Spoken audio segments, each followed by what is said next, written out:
Eu vou começar desde logo pela prisão do ex-ministro da Educação, Milton Ribeiro. Foi o assunto do dia e vai ser o assunto do século. E o século termina na eleição de outubro. Porque até lá, muita coisa ainda vai acontecer, porque nós estamos vivendo um tempo trágico do ponto de vista do que seja um país civilizado, um país adulto, um país sério. O Brasil não é um país sério exatamente porque hoje foi preso preventivamente um ministro, e eu não vou discutir aqui as razões da prisão, porque eu não conheço o processo. Eu não vou discutir aqui se o juiz que decretou a prisão preventiva, que é o senhor Borelli, que tem 5, 6 ou 7 decisões seguidas contra o governo do presidente Bolsonaro, contra o próprio Bolsonaro. Eu não vou discutir aqui se o juiz faz isso porque é um militante, filhote dos militantes do Supremo. Eu não vou discutir isso. Pode até ser. O que eu vou falar apenas é sobre a, não digo curiosa, porque não é curiosa, é absolutamente esperada, costumeira, rotineira e habitual forma de se comportar dessas pessoas que são sectárias, essas pessoas que são fanáticas, essas pessoas que não têm escrúpulos, que não têm ética e que fazem o que for preciso para atingir o seu objetivo e que têm uma visão de mundo de acordo com seus interesses. Isto é esse tipo de gente que não tem caráter. Então eu vou falar apenas da reação que tiveram hoje, desde jornalistas de rádio, de televisão, e amanhã, provavelmente, os da imprensa escrita, que estão, evidentemente, diante de uma partida de futebol em que eles torcem para um time e torcem para que o juiz roube a favor do seu time. Para variar, debitam na conta do presidente da República, mais uma vez, injustiçado, e é por isso que, mais uma vez, eu venho aqui falar contra os que fazem a injustiça, debitam na conta dele uma eventual corrupção que tenha, eventualmente, sido praticada pelo ministro. Que do mesmo jeito que eu não posso dizer que não houve corrupção, ninguém pode dizer que houve, por enquanto. Não houve processo, não houve condenação em primeira instância, não houve condenação em segunda instância, não houve confirmação em terceira instância. E aí está se falando de prova. Condenados em várias instâncias, é porque há prova. E aí a gente não pode dizer que não pode falar. Muito bem. Não sabemos se houve, mas provavelmente, se houver, não é de se estranhar, em quase 4 anos, com toda a imprensa investigativa, com todo mundo de olho em cima, não apareceu praticamente nada de grave. Esses que hoje estão falando que isto é grave, que há uma prova, que há o governo Bolsonaro é um governo corrupto, porque um ministro teria praticado, e volto a dizer, não podemos dizer que sim nem que não ainda, um ato de corrupção. E o outro candidato, a coisa está entre as candidaturas, e o outro candidato? Ontem desbloquearam, coincidência, os bens do Alckmin, só ontem, que estavam bloqueados por causa de corrupção. Mas e a condenação do outro candidato, do adversário deste de hoje, que é apontado como tendo culpa na corrupção que eventualmente um ministro pode ter praticado? E o outro candidato, que foi descondenado, que, depois de ter sido condenado por um juiz, depois confirmou essa condenação por 3 desembargadores federais, depois se confirmou isso pelo Superior Tribunal de Justiça, portanto as provas estavam ali. Este, ninguém fala dele. Não é? O que eu digo ninguém, a turma que hoje está acusando o Bolsonaro porque um ministro dele foi preso e pode ter ou não praticado corrupção. É a diferença de tratamento. É aquilo que eu chamo de desonestidade moral e intelectual. Um é candidato depois de pegar 9 anos de cadeia, depois de ter sido denunciado por todos os seus comparsas, e aí estão Palocci, que diz que levava dinheiro para o presidente em caixas de sapato e que entregou mais de 300 milhões. Os membros do governo todos, Manteiga, condenado, o Paulo Bernardo, condenado, gente que devolveu milhões.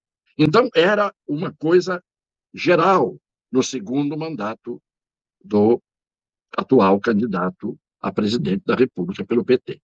As pessoas não têm vergonha de não ver, fingir que isso não aconteceu, ou, sabendo o que aconteceu, aprovarem isso e dizerem: volta, porque nós somos a favor de que o juiz roube a favor do meu time e que o jogador do meu time quebre a perna do adversário. Isto só é feio quando é contra mim. Quando é a meu favor, eu aplaudo. O café da manhã de ontem foi mais um episódio triste, para não dizer só triste, eu vou dizer que também foi vergonhoso. Reuniram-se o ministro Fux, depois de tantos trancos e barrancos, e senadores, depois de tudo que o Supremo tem feito em termos de rasgar a Constituição, de não aplicar a Constituição, de não defender a Constituição, de não cumprir as leis, depois de todos os ataques desferidos pela militância do Supremo, com um convite aprovado hoje para que Barroso e Moraes vão lá explicar esta militância, e não deviam ser não deviam ser só eles, deviam ser os outros também. E ontem, cafezinho, abraços de rosto colado. Ué, a situação está absolutamente pacificada. Esta é a harmonia entre os poderes. O presidente de um lado, do Supremo, meia dúzia de senadores do outro. Que vergonha! Isso não é harmonia entre os poderes.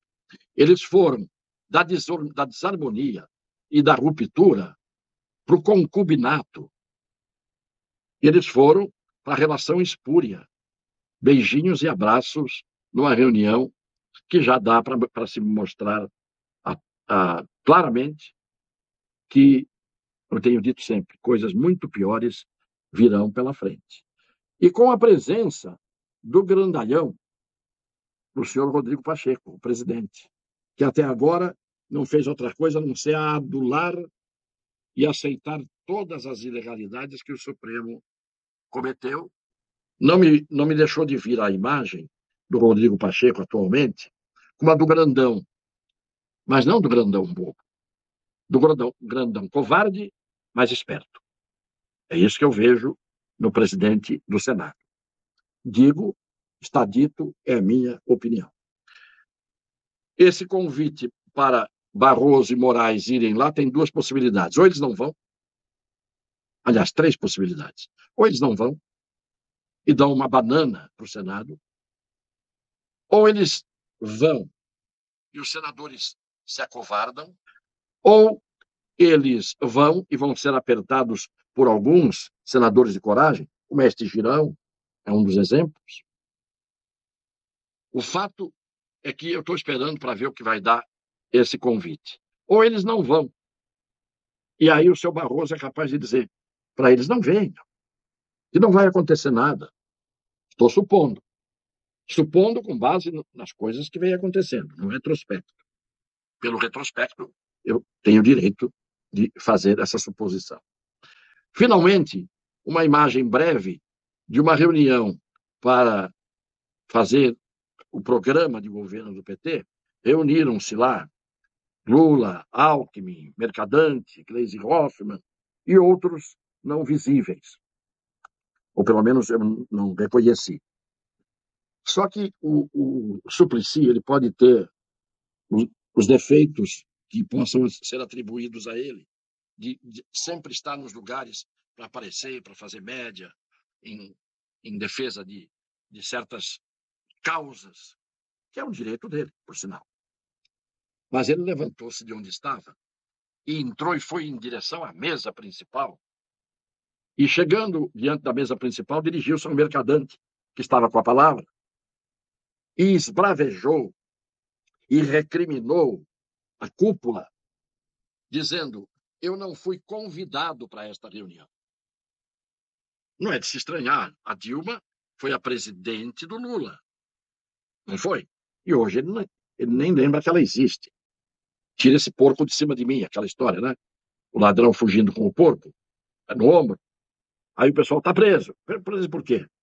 Aí, você está levando um porco. Quem que pôs isso aqui? Tira esse porco de cima de mim. Não é? Essa situação. Isso é briga deles, é um problema deles. O Suplicy não teve dúvida. Falou o que tinha que dizer diante de todo mundo. Diante, inclusive, do olhar meio assustado do mercadante. Mas o mercadante ainda olhou para ele, porque estava na frente do mercadante. Agora, eu estou mostrando isso para que vejam a expressão do líder, candidato à presidência da República, o dono, praticamente, do partido, a quem o Suplicy prestou tributo a vida inteira, diante de quem o Suplicy, para beneficiar o Lula, se sacrificou. E enquanto o Suplicy falava, vejam o presidente, ex-presidente, podemos chamar de presidente, Lula, não olhou para o Suplicy uma vez. Ficou mexendo nos papéis com um sorriso amarelo, olhando para os papéis, olhando para baixo. Em nenhum momento deu a menor atenção ao senador Luiz Suplicy. Ele não levantou os olhos uma única vez e ficou sorrindo amarelo, como se houvesse graça naquele momento de irresignação, de inconformismo do Suplicy, naquela reunião em família que aconteceu diante dos olhos voltados para baixo e do sorriso amarelo daquele que é o líder maior deste consórcio, deste partido político. Quis mostrar isso só para ver como é que as pessoas são, como é que se comportam nas horas decisivas, nas horas em que você tem que ter a coragem. Se você não mostra que tem, em que momento você vai mostrar coragem? Quando faz um discurso raivoso, rosnando, gesticulando de forma agressiva, aquilo é bravata, aquilo não é coragem. Coragem seria ontem. Coragem e humildade.